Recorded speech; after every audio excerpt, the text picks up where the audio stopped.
किसी के साथ सो रहे हो ना तुम? कौन है वो? कार्तिक, तुम मुझसे तंग आ गए हो ना? तुम्हें अब पहले जैसे नहीं लगती मैं। क्या बकवास कर रही हो तुम Natasha? You know baby, I love you. तुम्हारे अलावा मेरी लाइफ में और कोई नहीं है। झूठ मत बोलो मुझसे। दूध पीती बच्ची नहीं हूं मैं जो तुम्हें समझ ना पाऊं। सब जानती हूं मैं कार्तिक, और सच्चाई एक्सेप्ट कर ली है मैंने। बस नाम बताओ, कौन है वो? Stop it now. मैं तुमसे प्यार करता हूं, इसका ये मतलब नहीं तुम जो भी बकवास करोगी मैं चुपचाप सुन लूंगा। ये रोज रोज के नखरे से मैं परेशान हो गया हूं। हाँ, परेशान तो हो गई मुझसे। कोई और जो मिल गई है तुम्हें। छुटकारा पाना चाहती हो ना तुम मुझसे, हमेशा के लिए?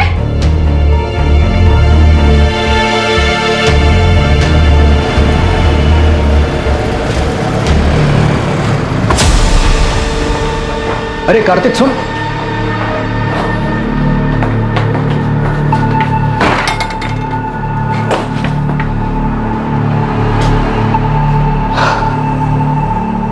क्या बात है कार्तिक, इतना परेशान क्यों है? नताशा, वो औरत मेरी जान लेकर रही, उसके सवाल कभी खत्म ही नहीं होते। कहां गए थे, किसके साथ थे, इतनी देर क्यों हुई, और आज तो किसके साथ सो रहे हो? 1 मिनट का सुकून नहीं घर पर। इसे आराम से समझाने की कोशिश कर, शायद मान जाएगी। अरे वो कुछ सुनने को तैयार हो तब जाके समझाओ ना यार। तंग आ गया हूं उससे। मैंने डिसाइड कर लिया, इस बात का सॉल्यूशन निकालना ही होगा। बीमारी का इलाज जड़ से हो तो ही अच्छा है। अभी नताशा की बात को छोड़, वो रूम नंबर 7 वाली मिसेस मेहरा, उसका क्या करना है यार? जबरदस्ती ऑपरेशन की बात कर रही है वो।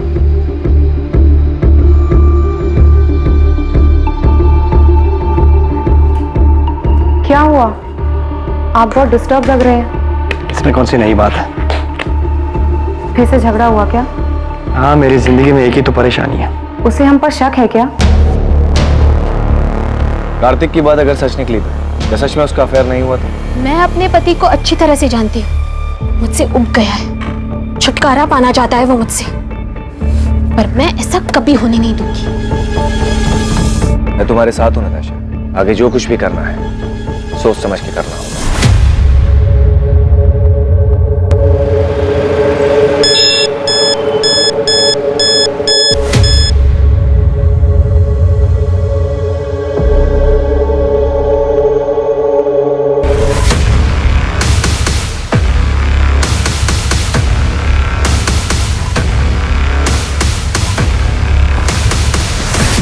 ये रहा तुम्हारी चीटिंग का सबूत। अब क्या कहना है तुम्हें? ये तुम्हें कहां से मिला? झूठ है ये। अब तो झूठ बोलना बंद करो कार्तिक। यकीन करो मेरा नताशा, ये नकली तस्वीरें हैं, मॉर्फ की हुई तस्वीरें। किसी ने तुम्हें बहकाने के लिए भेजी है, ट्रस्ट मी। तुम मुझे बेवकूफ बना रहे थे कार्तिक। अब तुम देखना तुम कैसे बर्बाद करती हो। अब धमकी दे रही हो तुम मुझे? तुम्हें जो समझना है तुम समझ लो। तुम भी सुन लो, मैं ऐसा होने नहीं दूंगा।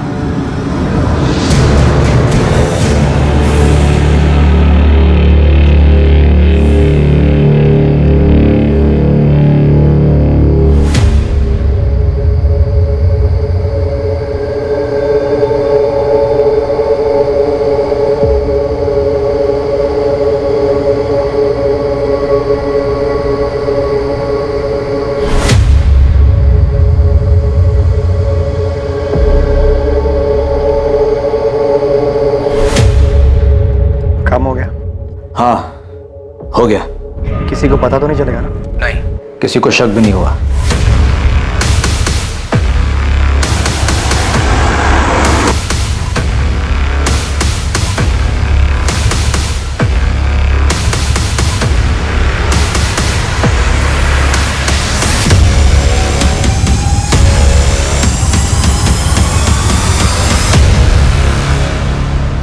इंसान फितरत से ही पेचीदा होता है और इसकी जटिलता तब और बढ़ जाती है जब वो किसी रिश्ते में हो।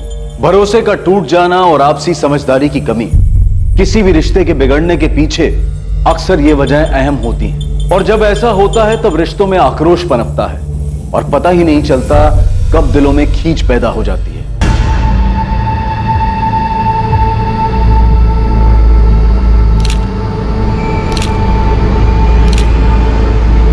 सर, विक्टिम को स्टैब किया गया है। गला दबाने के निशान भी साफ दिखाई दे रहे हैं और चेहरा भी बिगाड़ दिया गया है ताकि विक्टिम की पहचान को छुपाया जा सके। बॉडी पर और कोई भी जेवर नहीं है सिवाय इस ब्रेसलेट। इसका लॉक खुलना बहुत मुश्किल है। मुझे लगता है कातिल जल्दबाजी में इसे छोड़कर भाग गया। इस मर्डर का मकसद तो लूटपाट ही दिखाई दे रहा है। ये देखिए सर, विक्टिम की उंगलियों पर रिंग के निशान हैं। शायद उन लोगों ने उतार ली हो। शायद उस पत्थर से विक्टिम का चेहरा बिगाड़ा गया हो। उस पर खून के निशान हैं। शायद वो खून विक्टिम का हो। बॉडी को पोस्टमार्टम के लिए भेज दो और मर्डर केस फाइल करो। सर, मैं पास की सोसाइटी में रहता हूँ। मैं बालकनी पे खड़ा था। मैंने देखा कि एक वाइट कलर की वोजन 800 कार जो है झाड़ियों के पास रुकी। उसमें से 2 आदमी उतरे और दोनों ने मिलकर एक बंडल को जो है नीचे फेंका। कौन थे वो दोनों? पहले कभी देखा उनको? रात बहुत थी। ऐसे भी ये जगह मेरी बालकनी से बहुत दूर है, मैं देख नहीं पाया। और कुछ देखा था? कार का नंबर या और कुछ? उनकी कार के पीछे राइट साइड के कॉर्नर में कुछ था। डिजाइन तो समझ नहीं आया, लेकिन कुछ रेडियम सा चमक रहा था, स्टिकर या समथिंग। कुछ और याद आ जाए तो हमें बता देना चाहिए। जी सर। प्रधान, सबसे पहले हमें विक्टिम की आइडेंटिटी का पता लगाना है। सभी पुलिस स्टेशन में मिसिंग कंप्लेंट चेक करो। विक्टिम की डिटेल्स, कपड़े और वो ब्रेसलेट न्यूज़पेपर और सोशल मीडिया पे डाल दो। वोजोन 800 कार का पता लगाने के लिए भी सब्जियों को काम पे लगा देते। अगर कातिल तक पहुंचना है तो हमारे पास ये सिर्फ व्हाइट कलर की हचबैक कार है। राजीव, किसी को शक तो नहीं होगा ना कि ये गाड़ी मेरी थी? तो टेंशन मत ले। अगर हम शांत रहेंगे ना तो किसी को कुछ नहीं पता चलेगा, समझा? और ये गहने का क्या करना है? तू रख ले। इस काम का इनाम समझ। बस ध्यान रखना कि इन्हें अभी बेचने की कोशिश भी मत करना।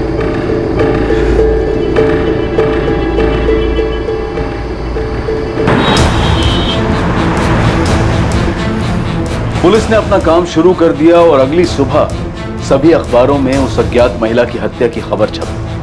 अज्ञात पीड़िता से जुड़ी जानकारी को सोशल मीडिया पर भी इस उम्मीद के साथ शेयर किया गया कि कोई ना कोई इस मृत महिला को पहचान लेगा। मुखबिरों को भी सक्रिय कर उस रेडियम स्टिकर वाली वोजान 800 कार का पता लगाने के लिए कहा गया, जिसका इस्तेमाल विक्टिम की लाश को ठिकाने लगाने के लिए किया गया था। पल्लवी मैम, हाँ, क्या हुआ सरिता? वो शास्त्री नगर वाले केस में उन तीनों बच्चों को कहाँ बेचा गया इसका पता चल गया। किसी चांद बेगम के कोठे पे हैं वो तीनों, डीबी रोड के रेड लाइट एरिया में। तुम ऐसा करो, अंजलि और पूजा से बात करो, उनसे कोऑर्डिनेट करके उन्हें कहो कि डायरेक्टली स्पॉट पर ही पहुंच जाए। मैं इंस्पेक्टर सिंह से बात करती हूँ। इस बार हमें तुरंत रेड करनी पड़ेगी। Okay ma'am. विक्टिम की एज 28 और 32 साल के बीच की है। टोटल 4 बार उसे स्टैब किया गया है। मर्डर वेपन जैसे कोई तेज धार वाला हथियार जैसे चाकू। स्टैबिंग के साथ साथ विक्टिम का गला भी दबाया गया है। दम घुटने की वजह से विक्टिम की मौत हुई है। कातिल नहीं चाहता था कि विक्टिम किसी भी हालात में जिंदा बचे। बॉडी पर काफी स्ट्रगल मार्क्स है, जैसे विक्टिम ने काफी हाथ पैर मारे होंगे, लेकिन उसे काबू में करने के लिए एक आदमी काफी नहीं होगा। इसलिए ऐसा लग रहा है कि हत्यारे एक से ज्यादा होंगे, but I am not sure. कोई सेक्सुअल असॉल्ट? नहीं, but victim was sexually active. मौत का समय क्या होगा? कल रात 10 और 12 के बीच। अज्ञात महिला की हत्या की खबर जंगल में लगी आग की तरह गुरुग्राम में फैल गई। पुलिस उम्मीद में थी कि उन्हें पीड़िता के बारे में कोई ना कोई जानकारी जरूर मिलेगी जो पीड़िता को एक नाम देने में मददगार साबित होगी। और जल्द ही उनका इंतजार खत्म हुआ और ऐसी ये खबर ने उनके दरवाजे पर दस्तक दी। सर, मुझे पक्का यकीन है कि ये मेरी पड़ोसी नताशा है, नताशा गिल। मैंने कई बार उसे इन कपड़ों में देखा है। कपड़ों के साथ साथ ये जो गोल्डन ब्रेसलेट आप देख रहे हैं, ऐसा सेम ब्रेसलेट नताशा के पास था। आप श्योर हैं कि ये नताशा का ही है? हाँ सर, मैं पूरी तरीके से श्योर हूँ, क्योंकि उसी का ब्रेसलेट देखकर मैंने खुद के लिए सेम ब्रेसलेट बनवाया था। ये देखिए। Wow Natasha, such a beautiful bracelet. Thank you. मैंने ना स्पेशली डिजाइन चूज करके बनवाया था। क्या मैं सेम डिजाइन का ब्रेसलेट खुद के लिए बनवा दूं? Sure, why not. आपने बताया कि नताशा आपके पड़ोस में रहती है? हाँ सर, इनफैक्ट यहाँ आने से पहले मैंने नताशा के घर जाकर चेक भी किया था।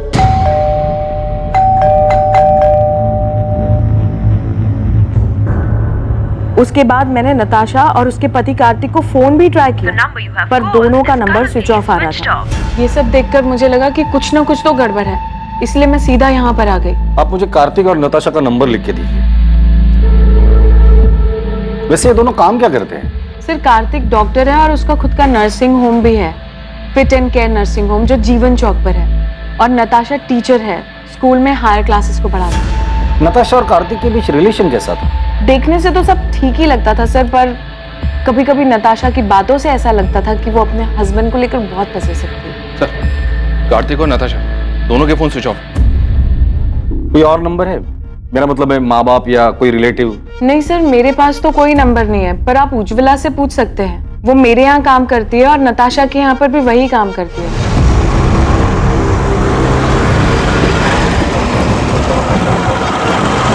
हाँ साहब, मैं ही नताशा दीदी और कार्तिक साहब के घर काम करने जाती हूँ।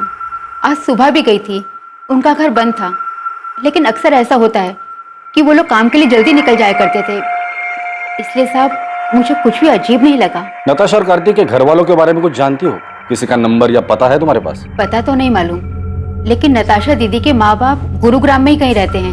उनकी माँ का नंबर है मेरे पास। इन दोनों का आपस में रिश्ता कैसे था? पहले तो बहुत अच्छा रिश्ता था, लेकिन पिछले 3 महीने से उन दोनों के बीच में काफी झगड़े हो रहे थे। 10 अगस्त को उनके यहाँ काम करने गई थी?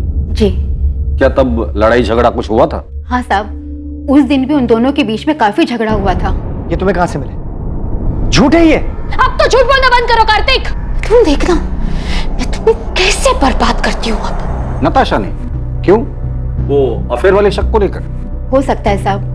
ठीक है उज्ज्वला, तुम जा सकते, जरूरत पड़ेगी तो दोबारा बुला लो। जी साहब। साहब, वो जो लाश है सच में नताशा दीदी की है? देखो, जब तक नताशा के परिवार वाले आके लाश को पहचान नहीं लेते हम कुछ नहीं कह सकते। नताशा के पेरेंट्स से बात हो गई है, वो डेड बॉडी की पहचान करने के लिए हॉस्पिटल आ रहे हैं। लेकिन सर, कार्तिक के बारे में उन्हें भी कोई खबर नहीं। अगर वो लाश नताशा की है तो बड़ी अजीब बात है। बीवी को मरे 2 दिन हो गए और पति गायब है। या तो कार्तिक भाग गया है या फिर उसके साथ भी कुछ हुआ है। ईशा, तुम्हारा असाइनमेंट कंप्लीट हुआ? कल तुम्हारी लास्ट डेट है ना? नहीं माँ। क्यों? और तुम कॉलेज भी नहीं गई आज? मेरा मन नहीं हो रहा था। अच्छा माँ, वो पापा से बात हुई? नहीं, और मुझे उनसे कोई बात करनी भी नहीं। अच्छा ठीक है, बैठो, खाना खाओ। वो तुम्हारे पापा हैं, तुम उनसे बात नहीं करोगी तो सब क्या कहेंगे? जिसे जो बोलना है बोलने दो माँ, मुझे कोई फर्क नहीं पड़ता। जो कुछ भी हुआ है उसे अब पीछे छोड़कर आगे तो बढ़ना पड़ेगा ना। ईशा, मैं तुमसे बात कर रही हूँ, फोन साइड में रखो। माँ, आपने ये मैसेज देखा क्या?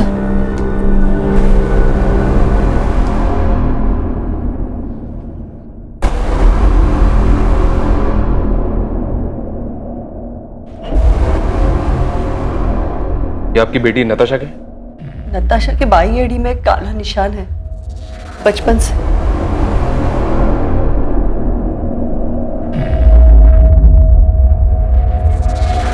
नताशा, नताशा, नताशा, नताशा। सर, 4 साल पहले नताशा को मलेरिया हुआ था। तब हमने कार्तिक के नर्सिंग होम में ही उसी की एडमिशन की थी। कार्तिक और नताशा पहली बार वहीं पे मिले थे। हमें उनके रिश्ते के बारे में बहुत बाद में पता चला। कार्तिक मुझसे 12 साल बड़ा हुआ तो क्या हुआ, उसे क्या फर्क पड़ता है? हम एक दूसरे से बहुत प्यार करते हैं, ये काफी नहीं है? नताशा, तुम अभी समझ नहीं रही हो। 12 साल बहुत होते हैं, और फिर कार्तिक की एक बार पहले शादी हो चुकी है। तुम्हें उससे बेहतर लड़का मिल जाएगा। मुझे बेहतर लड़का नहीं चाहिए पापा, मुझे बस कार्तिक चाहिए। मैं कार्तिक से प्यार करती हूँ। नताशा, तुम हर वक्त अपनी मनमानी नहीं कर सकती। आखिर समाज में भी हमारी कुछ इज्जत है। पापा प्लीज एक बार सोच कर तो देखो, कार्तिक में क्या कमी है? कार्तिक अच्छा लड़का है, अच्छा कमाता है, डॉक्टर है, और सबसे बड़ी बात वो मुझसे बहुत प्यार करता है। Can I interrupt sir? Sir, मैं आपसे वादा करता हूं मैं नताशा का ख्याल रखूं।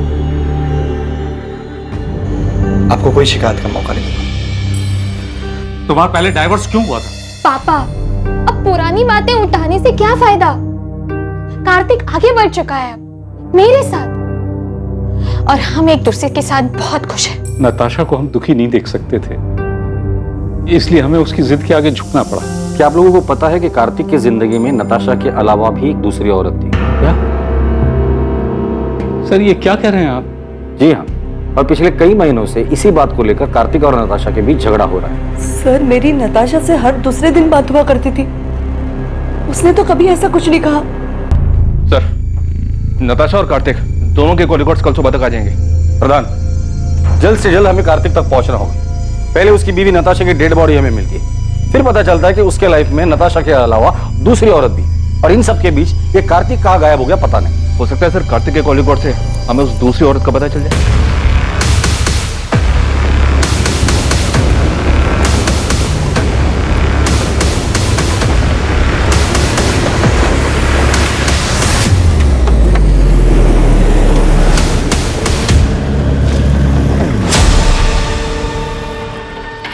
क्या भाई, कब से देख रहा हूँ पीछा कर रहा है मेरा। कौन है तू? अरे मेरा एक दोस्त है सतीश, मुझे लगा उसकी गाड़ी है। अबे कौन है सतीश? मैं किसी सतीश को नहीं जानता। पिछले 10 साल से ये गाड़ी मेरे पास है। ऐसे कैसे हो गया? नंबर तो वही है। अबे ये गाड़ी मेरी है। टाइम बर्बाद कर रहा है मेरा। चल निकल। फिर मुझसे ही गलती हुई होगी, नंबर गलत याद होगा। सॉरी। हाँ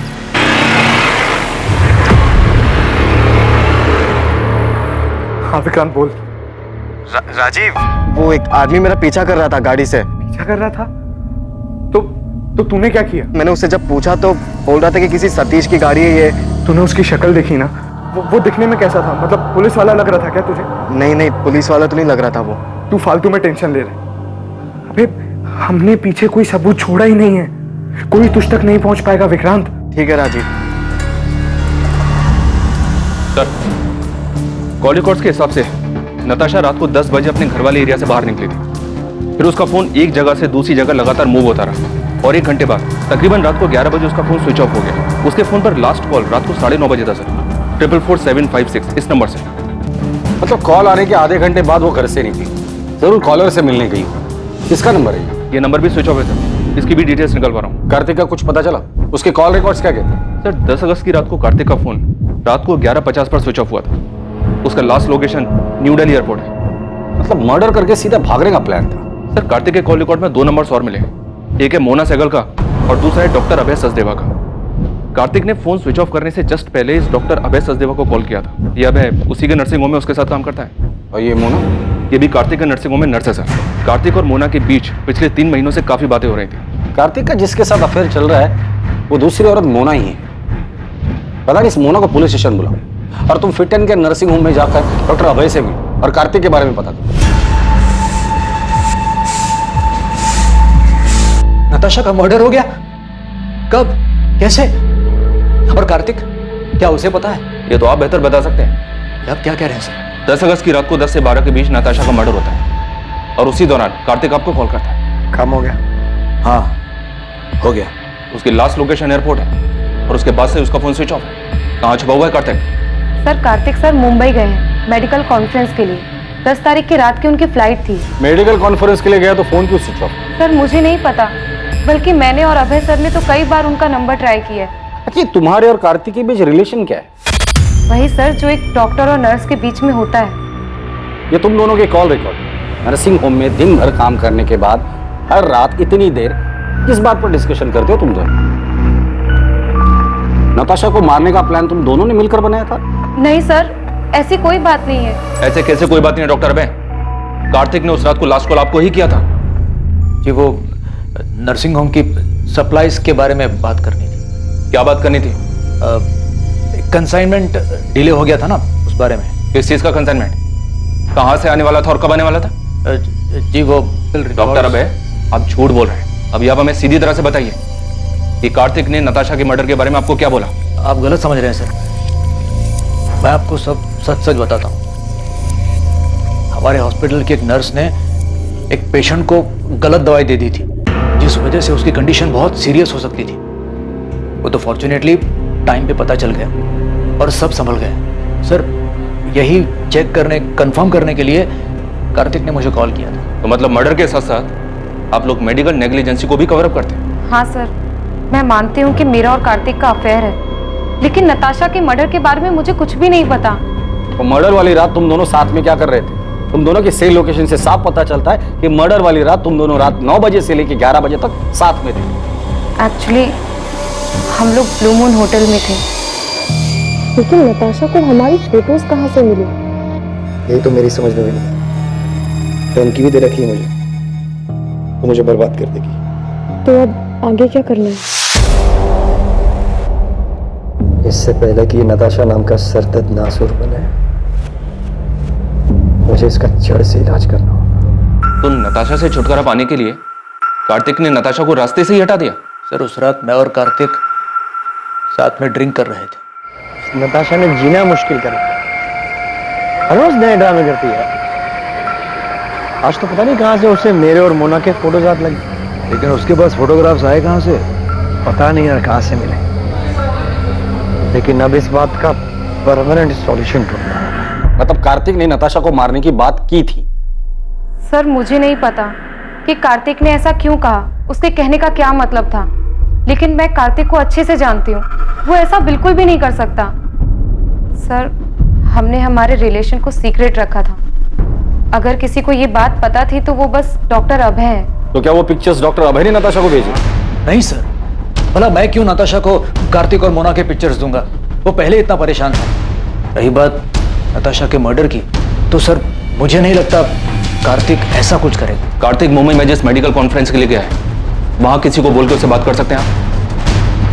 सर कार्तिक का पता चल गया है, वो अभी मुंबई में ही है, बात हो गई है उससे। वो यहाँ गुरुग्राम के लिए निकल रहा है। कार्तिक को तो पता ही नहीं है कि उसकी वाइफ नताशा का मर्डर हो चुका है। जब उसको बताया काफी चौंक गया था। क्या वाकई में कार्तिक सच बोल रहा था? क्या वाकई उसे नताशा की मर्डर की कोई खबर नहीं थी? और अगर कार्तिक को इस बारे में कुछ पता नहीं था तो उसने पिछले 2 दिन से अपना फोन क्यों ऑफ कर रखा था? या फिर यह हत्या कार्तिक की तरफ से एक परफेक्ट मर्डर था, जिसमें हत्या के वक्त उसका गुरुग्राम से बाहर मुंबई में होना सिर्फ उसकी प्लानिंग का एक हिस्सा था ताकि वो आरोपों से बच सके? इन सारे सवालों के जवाब पुलिस को सिर्फ कार्तिक से मिल सकते थे। कितनी बार बताऊं सर, मैंने फोन स्विच ऑफ नहीं किया था। मोना से मिलने के बाद मैं कैब लेकर एयरपोर्ट के लिए निकला था और गलती से फोन कैब में छूट गया।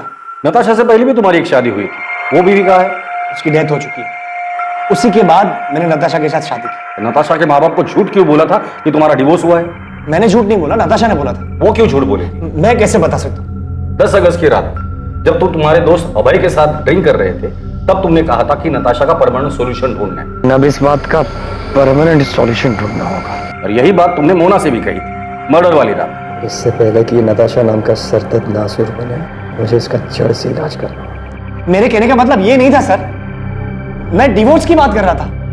मैं नताशा से मिलकर आउट ऑफ कोर्ट सेटलमेंट करने की बात कर रहा था। तो इस मर्डर में तुम्हारा कोई हाथ नहीं है? मैं नताशा का मर्डर क्यों करूंगा सर? और कोई है जो नताशा को मारना चाहता हो? मुझे इस बारे में नहीं पता सर, लेकिन सर हमारी शादी से पहले नताशा का एक दोस्त हुआ करता था, अमृत।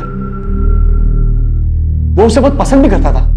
इनफैक्ट हमारी शादी के बाद उसने नताशा के साथ बात करना भी बंद कर दिया था। हाँ सर, मैंने उससे बात करनी बंद कर दी थी क्योंकि मैं नताशा को पसंद करता था, लेकिन नताशा कार्तिक से प्यार करती थी। उस वक्त मैं ये देख नहीं पाया और मैंने उससे बात करनी बंद कर दी। और फिर 3 साल बाद तुम दोनों में बातें शुरू हो गई। तुम्हें लगा इस बार तुम्हारा चांस लगेगा, क्योंकि नताशा कार्तिक से नाराज थी। तूने बात करने की कोशिश की, लेकिन नताशा ने मना कर दिया और इसलिए गुस्से में आकर तुमने नताशा को मार डाला। सर मैंने किसी को नहीं मारा और ना ही मैं नताशा से प्यार करता था। 3 महीने पहले इत्तेफाकन वो मुझे एक सोशल नेटवर्क की साइट पे मिली। हमारी बातचीत हुई और नंबर एक्सचेंज किया। चल मान लेते कि तू जो कुछ भी बोल रहा है वो सच बोल रहा है। नताशा तुम्हारी अच्छी दोस्त थी, काफी बातें शेयर हुई होगी। तुम्हें क्या लगता है नताशा को किसने मारा होगा? सर वो सब मुझे नहीं पता, लेकिन मैं इतना बता सकता हूँ कि नताशा ने तय कर लिया था कि वो कार्तिक के ऊपर चीटिंग का केस करे। उसे बर्बाद करना चाहती थी। हो सकता है कार्तिक उसे अपने रास्ते से हटाना चाहता है।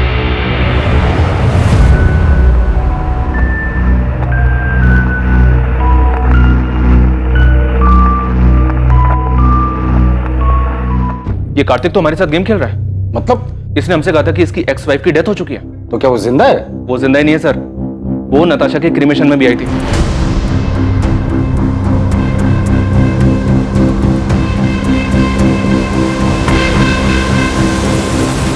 पल्लवी गिल, कार्तिक की एक्स वाइफ। कार्तिक ने हमसे ये क्यों कहा कि उसकी एक्स वाइफ की डेथ हो चुकी है? मुझे नहीं पता। हमारे रिश्ते के बारे में सभी लोग जानते हैं, कुछ छुपा नहीं है इसमें। नताशा भी हमारे रिश्ते के बारे में जानती थी। अब लोगों को डिवोर्स क्यों हुआ? डिवोर्स नहीं हुआ है हमारा। मतलब आप दोनों का डिवोर्स नहीं हुआ था और उसके बावजूद कार्तिक ने नताशा से शादी कर ली थी? मैं जानता हूं तुम्हें हर्ट कर रहा हूं, लेकिन अब और धोखे में रखना नहीं चाहता। कार्तिक, हम तो एक साथ खुश थे ना, फिर ये अचानक से क्या हो गया? पल्लवी, मैं नताशा को शादी करने का वादा कर चुका। कार्तिक अपना मन बना चुका था। वो नताशा से प्यार करता था और मेरे पास उसे रोकने की कोई वजह बची नहीं थी। आप दोनों की शादी कब हुई? 2007 में लव मैरिज थी। दोनों का कोई बच्चा? अच्छा माँ, वो पापा से बात हुई? नहीं। वैसे नताशा की वजह से आप दोनों की शादी टूटी थी, तो नताशा के लिए आपके दिल में रंजिश तो रही होगी। नताशा के लिए रंजिश रखकर मैं क्या करती? मैंने जो किया था उसका किया तो भुगतना ही था। मतलब मैं कार्तिक की पहली बीवी नहीं हूँ ना, मैं उसकी दूसरी बीवी हूँ। क्या? तो उसकी पहली बीवी कौन है और कहाँ है? गीता नाम है उसका, रोहतक से है वो। जब कार्तिक मुझसे मिला था वो शादीशुदा था। हमारे बीच में प्यार हुआ, मैं उनके बीच में आ गई थी, तो उसने गीता को डिवोर्स दे दिया। मतलब आप कह रही है कि कार्तिक की 3 शादियां हो गई है और उसके बावजूद अभी उसका किसी और के साथ अफेयर चल रहा है? कार्तिक हमेशा ऐसे ही खुदगर्ज था, बस मैं प्यार में अंधी हो गई थी। गीता कार्तिक की पहली बीवी, उसका एड्रेस है आपके पास?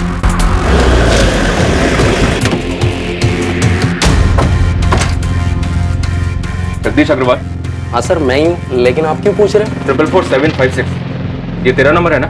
हाँ सर, मैंने फ्री इंटरनेट के लिए लिया था। उसके फोन पर लास्ट कॉल रात को 9:30 बजे था सर। 444756 इस नंबर से। ये नंबर भी स्विच ऑफ है सर, इसकी भी डिटेल्स निकलवा रहा हूँ। अभी सच सच बोल, नताशा गिल को क्यों मारा? नताशा? सर ये कौन है और मैं किसी को क्यों मारूंगा? तू एडीआई कॉलेज में पढ़ता है ना? नहीं सर, मैं तो एसआरवी कॉलेज में पढ़ता हूँ। सर मुझे नहीं पता आप किस मर्डर की बात कर रहे हो। मैं किसी नताशा को नहीं जानता, और इंटरनेट यूज करने के बाद मैंने वो सिम कार्ड फेंक दिया था सर।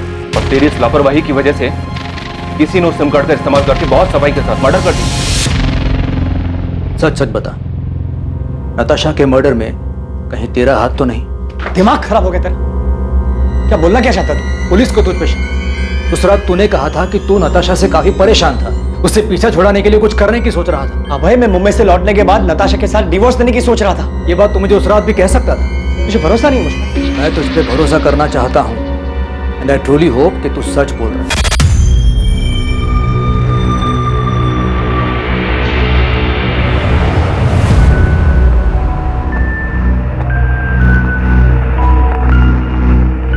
कार्तिक, पुलिस को अब भी तुम पर शक है क्या?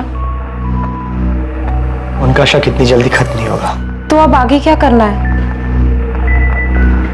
You don't worry, मैंने कुछ सोच कर रखा है।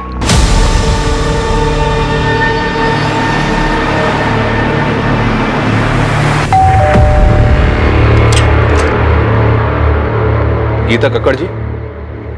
जी, कार्तिक और मेरी शादी तो बहुत ही कम उम्र में करा दी गई थी। जैसे ही उसकी पढ़ाई कंप्लीट हुई तो दिल्ली के एक हॉस्पिटल में उसकी जॉब भी लग गई।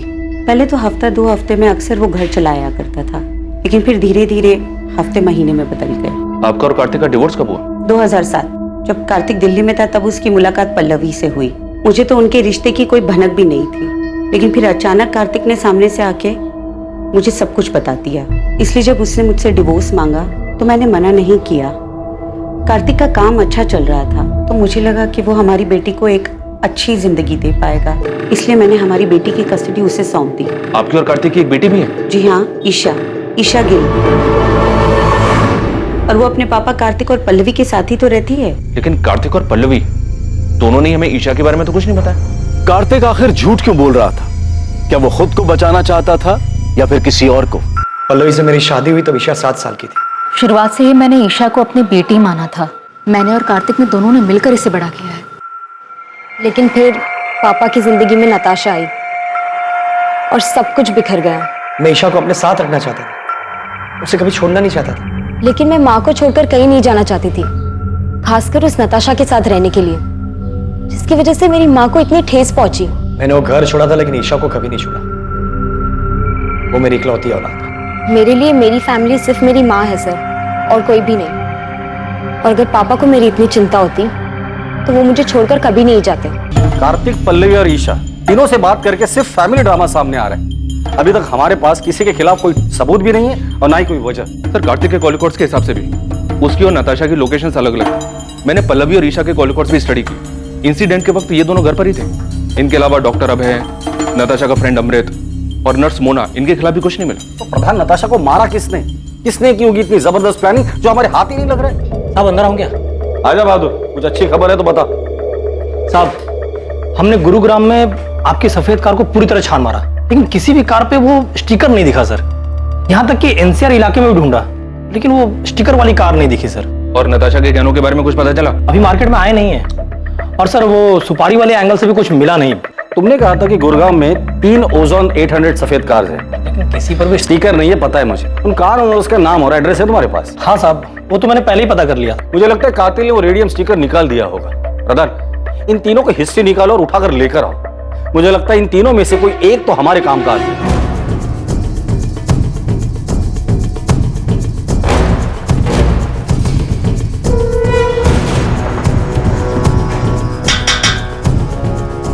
क्या हुआ सर?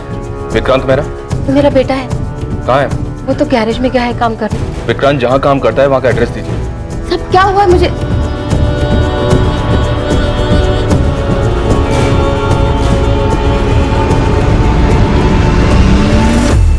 विक्रांत गैरेज में नहीं है, और कहाँ जा सकता है?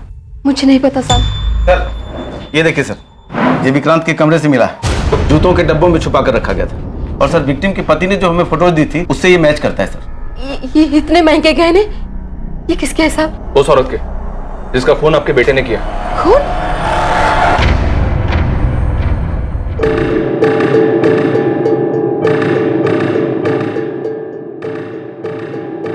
हाँ विक्रांत बोल। राजीव, अबे पुलिस मेरे घर तक पहुंच गई।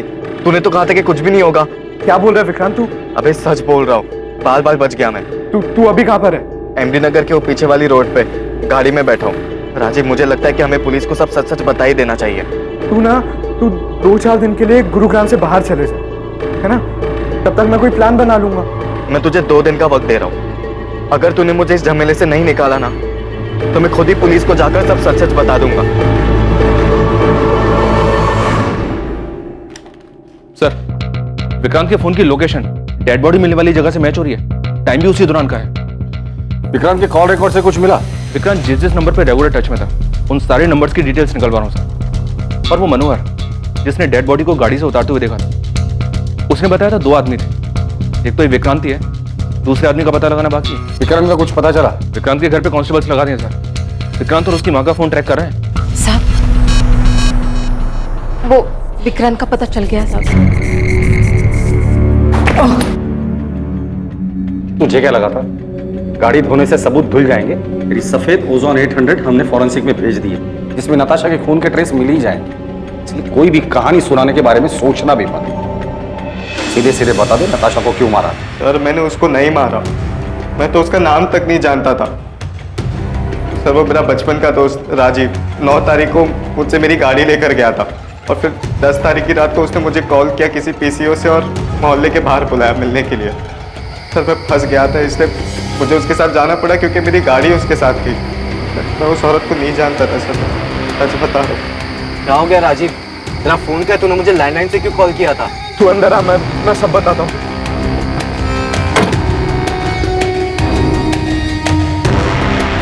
राजीव तू इतना बौखलाया हुआ क्यों है? कुछ बताएगा मुझे क्या हुआ? हो गया था सर, उसे पाने के लिए जो बन पड़ा मैंने किया सर। किसके प्यार का जुनून? नताशा के? नहीं सर, ईशा के। ईशा के लिए तूने नताशा को मार दिया? हाँ सर। तो ईशा ने तुम्हें कहा था नताशा को मारने के लिए? नहीं सर, उसकी माँ पल्लवी ने कहा था सर।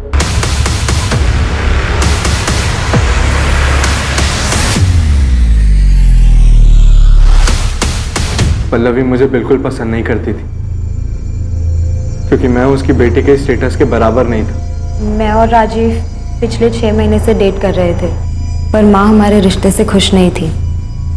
तकरीबन 1-1.5 महीने पहले मैंने राजीव को घर बुलाया था लंच पर, ताकि माँ उसे और जान सके। जब मैंने राजीव को घर पे देखा तो मुझे लगा कि इस मर्डर को अंजाम देने में मैं उसका इस्तेमाल कर सकती हूँ, इसलिए मैंने उसके सामने एक शर्त रखी। तुम अगर ईशा के साथ रहना चाहते हो, मेरा एक काम करना पड़ेगा। मैं आपकी बेटी से प्यार करता हूँ और ईशा के साथ के लिए मैं कुछ भी करने के लिए तैयार हूँ। किसी की जान ले सकते हो? माँ, इस सब में आप राजीव को क्यों खींच रही हो? तुम्हारे साथ रहना चाहता है ना, तुम्हारा साथ नहीं दे सकता। राजीव नताशा को मारने के लिए तैयार था। रीशा नहीं चाहती थी कि वो किसी पछड़े में पड़े।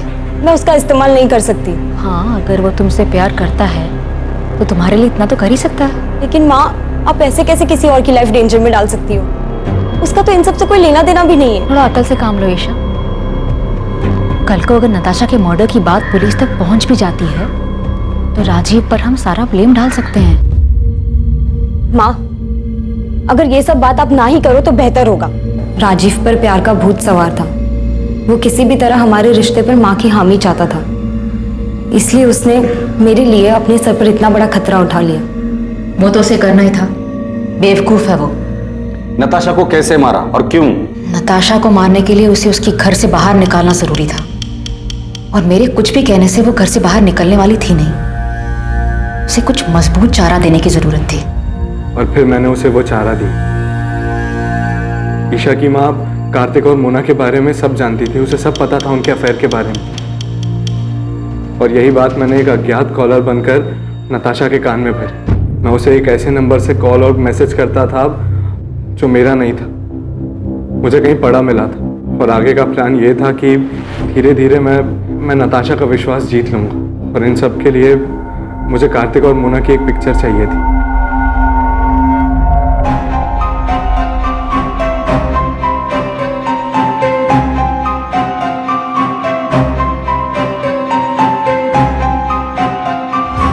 प्लान के मुताबिक 10 अगस्त को राजीव ने वो फोटोज उसे दिखाए। मुझे पता था नताशा वो फोटोज देखकर बहुत अपसेट हो गई। फिर रात 9:30 बजे मैंने नताशा को कॉल कर मिलने बुलाया। मैंने कहा कि मुझे पता है कार्तिक कहाँ है और किसके साथ है, और 1 लाख रुपए के बदले में मैं उसे वहाँ ले जा सकता हूँ। और नताशा कार्तिक को रंगे हाथों पकड़ना चाहती थी। वो तुरंत राजी हो गई। फिर थोड़ी देर बाद ही मैंने नताशा को मार्केट रोड के चौराहे से पिक किया। कहाँ है कार्तिक? किसके साथ है? मैं आपको वहीं लेके जा रहा हूँ। आप पैसे लाए हो? हाँ, पूरे 1 लाख है, पर काम हो जाने के बाद। ये कहाँ लेके आ गए हो तुम मुझे? यहाँ जंगल के बीच में तुमने गाड़ी क्यों रोक दी? बस 1 मिनट। पल्लवी, ईशा, तुम दोनों यहाँ पे क्या कर रहे हो?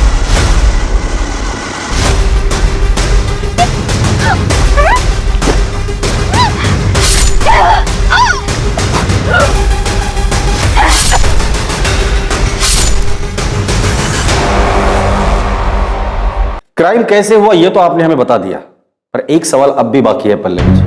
क्यों? वजह क्या थी नताशा को मारने की? कार्तिक मेरा था, कानूनी तौर से भी और मन से भी। वो मेरा पति था और नताशा ने उसे मुझसे छीन लिया था, इसलिए मुझे उसको अपने रास्ते से हटाना था। लेकिन आप दोनों तो बहुत साल पहले अलग हुए थे, तो फिर क्यों? क्योंकि मैं कार्तिक को बहुत अच्छी तरह से जानती हूँ। शादी के दौरान भी उसके कई सारे अफेयर्स हुए, पर हर बार वो मेरे पास लौट कर आया था। और नताशा आने के बाद वो लौट कर नहीं आया? हाँ, पता नहीं उसने क्या जादू कर दिया था। जब पहली बार मुझे कार्तिक ने बताया नताशा के बारे में कि वो उसे शादी करना चाहता है, तो मैंने उसकी बात मानी नहीं, क्योंकि मुझे तब भी उम्मीद थी कि वो मेरे पास वापस लौट कर आएगा। पर उसने शादी की, और तब मुझे बहुत बड़ा धक्का लगा। माँ इस बात को मान ही नहीं रही थी कि पापा ने शादी कर ली। उन दिनों इन्हें संभालना बहुत मुश्किल हो गया था, जैसे इन्होंने अपना संतुलन ही खो दिया हो। और इन सब के जिम्मेदार मेरे पापा थे, इसलिए मैं उनसे आज भी उतनी ही नफरत करती। धीरे धीरे सब ठीक होने लगा था, माँ की तबीयत भी संभलने लगी थी। पर कार्तिक गिल को हमारी खुशियां कहाँ मंजूर थी। कार्तिक, इतनी देर रात तुम यहाँ क्या कर रहे हो? पल्लवी, मैं तुमसे सॉरी। सॉरी पल्लवी। अंदर चलो, आराम से आराम से। क्या हालत बना रखी है तुमने? Miss you Pallavi, I miss you. क्या कह रहे हो तुम ये? सच बोल रहा हूं, मेरी जिंदगी में तुम्हारी जगह और कोई नहीं ले सकता। इतने सालों बाद अब तुम्हें मेरी याद आई है? तुम ही तो गए थे ना मुझे छोड़कर। गलती हो गई मुझसे, मैं देखो आज वापस भी तो आया हूं। आज मेरे पास सब कुछ, नताशा, मोना, फिर भी मैं बहुत अकेला हूं।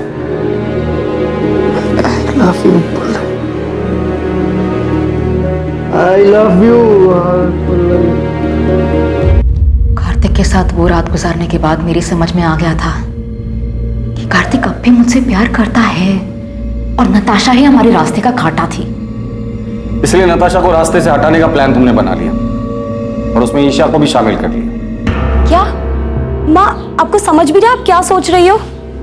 तुम नहीं समझ रही हो मैं क्या बोल रही हूँ। नताशा के जाने के बाद सब कुछ पहले जैसा हो जाएगा। हम सब लोग खुशी खुशी रहने लग जाएंगे। तुम्हारे पापा भी हमारे साथ रहेंगे। माँ प्लीज संभालो खुद को और मेरी बात को समझो। ये सब करने का कोई फायदा नहीं होगा माँ, पापा लौटकर नहीं आने वाले। प्लीज मेरी मदद करो। मैं अपनी माँ की तरह सपनों में नहीं जीती। मैं जानती थी ऐसा कुछ नहीं होगा। पापा की फितरत बदलने वाली नहीं थी। तो तुम्हें ये सब कुछ पता था तो माँ का साथ क्यों दिया? क्योंकि ये मेरी माँ है। बचपन से सिर्फ इन्होंने ही मुझे प्यार दिया है। मेरे अपने माँ बाप तक को मेरी कोई फिक्र नहीं है। इन्होंने कभी मुझे अकेला नहीं छोड़ा। और जहाँ तक बात नताशा की थी, तो मेरी माँ की हालत की जिम्मेदार वही है। उसी ने हमारा घर तोड़ा था। सच कहूं, उसे मारने का मुझे कोई गम नहीं। तुम लोगों की जिंदगी अच्छे से कट रही थी। तुम दोनों को देखकर कोई नहीं कहेगा कि ईशा तुम्हारी असली बेटी नहीं है और तुम उसकी असली मां नहीं। इतना सब कुछ अच्छे से चल रहा था, वो एक झटके में तुमने खत्म कर दिया। एक ऐसे आदमी के लिए जिसने बार बार ये साबित किया है कि वो तुम्हारा ही नहीं किसी का भी अच्छा पति बन ही नहीं सकता। और तुम्हारा घर नताशा ने नहीं तोड़ा है, कार्तिक, जिसे अपना घर, परिवार की या शादी इस शब्द की इज्जत करने आती ही नहीं है। बेटा ये तुमने क्या कर दिया? क्यों किया ऐसा? नताशा ने तुम लोगों का क्या बिगाड़ा था? नताशा ने नहीं, आपने बिगाड़ा। शौक क्यों हो रहे हैं? शादी और रिश्तों का मजाक बनाना तो आपकी आदत है ना। किसी के साथ रहना नहीं रहना ये तो आपकी मर्जी है। जब जी चाहा तब आप वापस आ गए और जब जी चाहा तब छोड़ दिया। पहले गीता, फिर माँ, नताशा और अब मोना। उसके साथ भी आप यही करेंगे ना? न जाने कितनी लड़कियों के साथ आपने सेम ड्रामा किया होगा। आपको तो ये भी नहीं पता कि इन सब चीजों का मुझ पे कितना बुरा असर पड़ा है। मुझे तो शर्म आती है कि मैं आपकी बेटी हूं।